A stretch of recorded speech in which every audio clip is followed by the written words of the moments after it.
nanti ada pengembangan untuk kita di forum diskusi. Mungkin ada yang masih ragu-ragu atau kurang jelas, nanti kita di diskusi. Nah, kita masuk ke materi yang kedua, yaitu Bapak Insinyur Haji Zulkarnain MT untuk menyampaikan materinya. Pada Bapak kami persilakan.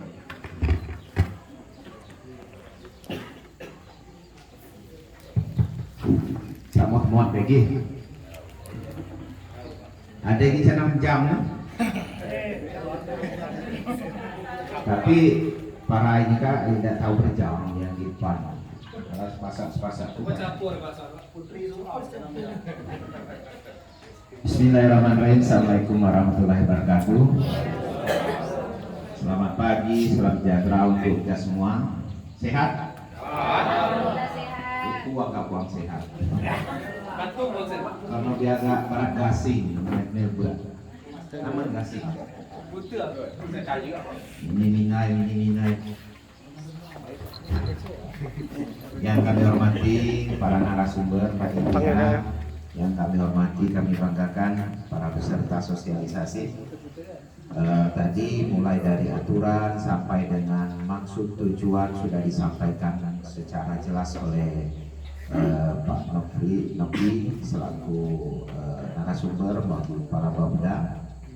Ya, intinya kita akan mempertahankan lahan sawah yang sudah ada, dan itu sudah dari Kementerian BPN ATR sudah dipotret oleh mereka bahwa lahan sawah di Kabupaten Rejang Lebong yang harus dilestarikan kalau bahasanya itu untuk kita sama-sama mempertahankannya.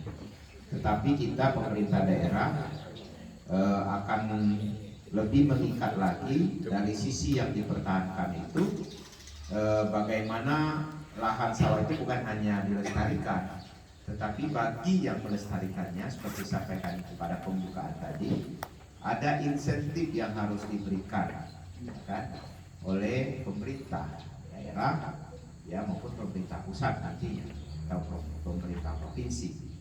Kemudian juga ada hukuman ya, punishment kalau bahasa ininya, terhadap siapa yang alih fungsi lahan.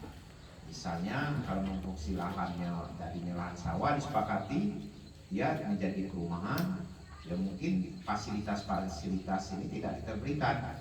Misalnya lampu, misalnya pas minta ini kan izin IMB tidak akan dikasih kan begitu. Kemudian minta air bersih misalnya tidak kita, dan itu bentuk daripada punishment. Sampai dengan yang paling ini sebenarnya ini Pak, ini memang belum ada DPU ya. Sampai dengan pengaturan tata ruang kita, pemanfaatan ruang atau lahan kita itu diatur kalau dia memang tidak diperuntukkan untuk alih fungsi tidak akan mendapatkan izin. Kemudian juga ada sanksinya, mulai sanksi administrasi sampai dengan sanksi pidana. Karena melanggar tata ruang itu Bapak Ibu, bagi yang memberi maupun yang menerima izin ya itu kena pidana ya, diatur di dalam Undang-Undang Tata Ruang nomor 26 tahun 2006. Jadi sudah ada sebenarnya ya. Makanya para pengembang, para tambang begitu memang harus memperhatikan tata ruang. Jadi sebelum dia mendapatkan izin ada memang rekomendasi daripada dinas terkait yang berkenaan boleh tidak wilayah sana dikembangkan untuk di luar sektor pertanian, atau memang di sana diperuntukkan memang untuk sudah disepakati lahan pertanian berkelanjutan. Nah, ini penting seperti kami sampaikan Bapak Ibu, tidak lain adalah untuk kita sendiri. Ya, kita semakin lama jumlah penduduk ini kan semakin bertambah, lahan tidak pernah bertambah. Apalagi kita hampir 37%-nya adalah kawasan lindung yang tidak mungkin kita melaksanakan ekstensifikasi. Nah, oleh karenanya lahan yang ada ini kita bersepakat untuk kita lindungi atau kita lestarikan. Nah, supaya memang kedepannya bukan hanya memikirkan diri kita sendiri. Mungkin yang di ruangan ini kan lah relatif 40-an ke atas kan. ya umurnya, ya kita mikirkan anak cucu kita ke depan. Kira-kira tidak ada lagi tempat untuk nanam padi misalnya, bagaimana nanti kehidupan ke depan. Tapi seperti saya ceraskan di depan, sekarang masalah krisis pangan dunia ini sudah melanda, ya kan? Sudah melanda beberapa negara dengan perang Rusia Ukraina itu aja sudah berdampak terhadap kita. Karena apa? Salah satunya pupuk itu mahal, ya karena sumber fosfat itu dari Rusia itu, kan? Nah, sehingga banyak tidak tersedia. Nah, sementara di kita, ya lahan yang ada ini memang kalau tidak kita pertahankan habis. Nah ini malah ini dusun Curug. Curug Utara ini paling luas, ya. Tadi disampaikan oleh Pak Nov ya 767,23 hektar. Ini catatan dari kawan-kawan penyuluh untuk lahan di Kecamatan Curug Utara. Ya, dusun Curug ini 236,465 hektar, 236 hektar lebih. Ya. Kemudian paling ini ya dusun Curug ya, pokoknya tersebut dusun Curug. Dusun Nampo. Nah Sarapan 17, Batu Dewa memang kecil itu. Ya, ini semua datanya. Tunas Harapan 17,3 hektar, Batu Dewa 3,98, Perbo 58,75 hektar, Batu Pancur 34,25 hektar, Dusun Sawah 79 hektar, Lubuk Kembang 42,5 hektar, Sukadatang 39,15 hektar, Tabarna 30,75 hektar, Desa Pahlawan 2,5 hektar, Tasikmalaya 14,75 hektar, Tanjung Pringin 69,76 hektar, Kota Pagu 54,75 hektar, Seguring 83,25 hektar. Nah, Bo baru nengok data ini, Pak Kabid PSP. Tolong menjadi perhatian dusun Curug kalau seluas itu. Ya. Ya, baik irigasinya dan sebagainya. Kemarin juga Pak Nok mencuatkan nanti di diskusi ya, termasuk saya menyampaikan bahwa siring itu banyak pendangkalan, kan? Banyak pendangkalan sehingga debit airnya juga bermasalah. Ini juga kita diskusi di Salam Bedi kemarin, sehingga banyak lahan sawah itu tidak cukup airnya dikarenakan memang masalah siringnya atau memang irigasinya terganggu. Nah kembali dengan fokus ini Bapak Ibu, di Dinas Pertanian dan Perikanan ini memang yang pertama kegiatan kita masalah mewujudkan peraturan daerah mengenai LP2B. Tadi sudah disampaikan yang kita hadapi adalah tidak adanya perda ini pemerintah pusat sebagai sebagai pemberi dana alokasi khusus. Salah satu kriterianya syaratnya harus ada perda LP2B. Bukan hanya di pertanian tetapi di PU. PU pun tidak mendapat dak irigasi karena mau sawah mana yang akan diairi seperti itu. Ditanya juga masalah perda LP2B. Oleh karenanya kami merasakan betul bahwa sangat penting kita sama-sama mensepakati. Kami berkeyakinan sama dengan di Kecamatan Curug kemarin, kita sepakat untuk mempertahankan lahan sawah kita yang ada. Tetapi seperti kata Pak Nokti tadi bahwa kalau memang sudah ada rencana memang nanti itu akan beralih fungsi, ya itu juga menjadi kalau nanti menjadi masalah perda kita nanti berproses juga ya. Kalau memang tidak diwakafkan untuk pembangunan masjid yang dicontohkan tadi kan, kita keluarkan beberapa hektar di situ. Tetapi kalau tidak untuk saat sekarang kami berharap memang kita mempertahankan ya, mempertahankan. Karena apa? Ya kalau beras ada tuh aman rasanya Bapak Ibu. Kami menanam jagung kemarin itu rasanya kurang nyaman. Ya meskipun hasil jagung lumayan besar juga, karena beli beras kan. Kalau nanam beras itu rasanya kenyal gitu. Kenyal. Artinya begitu pentingnya. Jagung juga paman, tapi kita tidak makan jagung kan. Ya jagungnya jual beli beli kan gitu. Nah ini sangat pentingnya. Saya rasa ya semua bapak-bapak paham lah, tapi lebih kami menyampaikan bahwa mulai kemarin kami sudah mensosialisasi ke seluruh masyarakat kita bahwa pemerintah ingin melindungi sawah-sawah yang ada.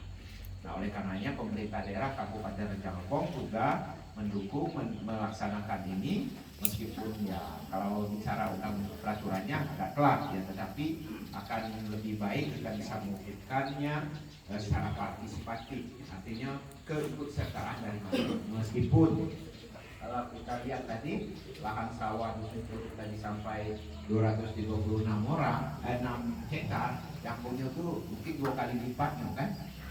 Ya jarang. Aku aja cuma punya sawah di situ 0,38 hektar. Jarang yang punya satu orang itu lebih dari 1 hektar, itulah jarang kan? Apalagi sampai 2 hektar gitu kan? Karena dibagi-bagi ya. Dibagi-bagi ya, bagi-bagi itu udah bagi-bagi Bu Mega dengan ya tadi seperti kemarin kita kan, kami ada 14 bapak ini anak-anak dari orang tua kami lah bagi teple lahan kami itu nak rumah kan gitu kan. Nah oke, buat rumah berapa, tinggal sisa sawahnya berapa lagi ya kan, kita tinggal berapa anak 14.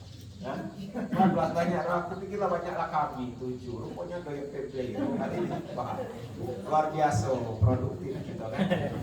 Nah ini barangkali Bapak Ibu yang penting adalah bagaimana kesepakatan kita bersama. Ada hal-hal yang ingin disampaikan, saya tidak menginginkan ini, hanya menginginkan aja lah inilah keadaan kita di Curug Utara mengenai sawah-sawah kita. Kalau memang ada koreksi terhadap data silakan ya kan, karena memang keinginan saya Pak Lurah, kalau Pak Lurah agak susah di dana desanya tidak ada. Nah, kalau desa itu sebenarnya buatlah monografi desa. Zaman Kak Nabi dulu di desa itu ada kan, zaman Orde Baru kan, monografi desa, lahan sawahnya berapa, tegangnya berapa, titik ternaknya berapa, sehingga bisa terbaca dengan mudah, dengan data yang benar dan lengkap, merencanakannya mudah. Ini hampir saya lihat di desa itu tak ada lagi itu yang monografi desa. Ya kan, jumlah jiwa berapa, kakak jiwanya berapa gitu kan.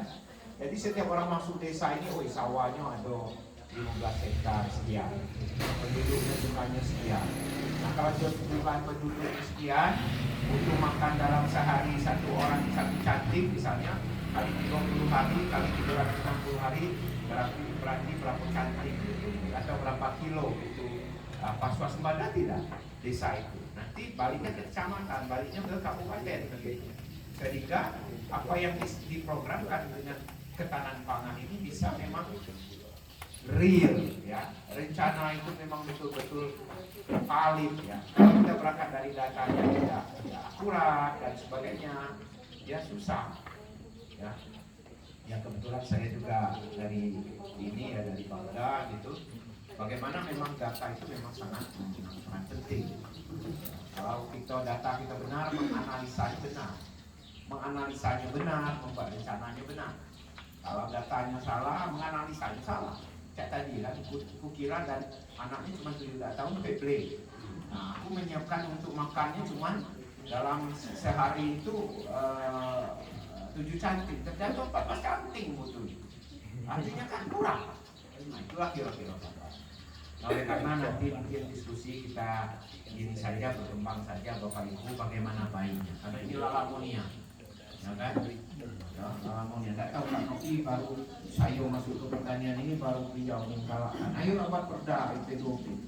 Dulu tidak selesai. Ada baru masuk orang kena sarapan seorang bergabung di pertanian. Apa di pertanian di kanan sebenarnya, tapi masuk di PSP. Jadi ini harapan kami Bapak Ibu, pasok kedana supaya berebut dia untuk berusaha mempertahankan lahan sawah yang itu. Baik mungkin di data-data aturan-aturan sudah Nano dijelaskan, tetapi lebih penting kita adalah bagaimana hasil kita hari ini kita bersepakat sawah Curug dari 236 itu memang kita pertahankan, sawah dari ini kita pertahankan. Nah, proses yang akan datang kita berproses lagi, tidak ini itu pada saat nanti menyusun perda, ya kan? Tetapi kami punya dokumen bahwa ini sudah kami sosialisasikan, bukan kehendak pemerintah saja, Tapi tidak masyarakat kalau pemerintah pusat sudah tetapkan, nah ini kan bisa jalan kan gitu. Nah ini barangkali itu, tapi akan lebih bermanfaat manakala kita sama-sama mendiskusikannya, sama-sama kesepakatan ini kita bisa memahaminya dan juga kita bisa melaksanakannya. Mungkin ini Bapak Ibu atas perhatian dan ucapan terima kasih. Mohon maaf kalau ada kurang berkenan, kami hanya di wilayah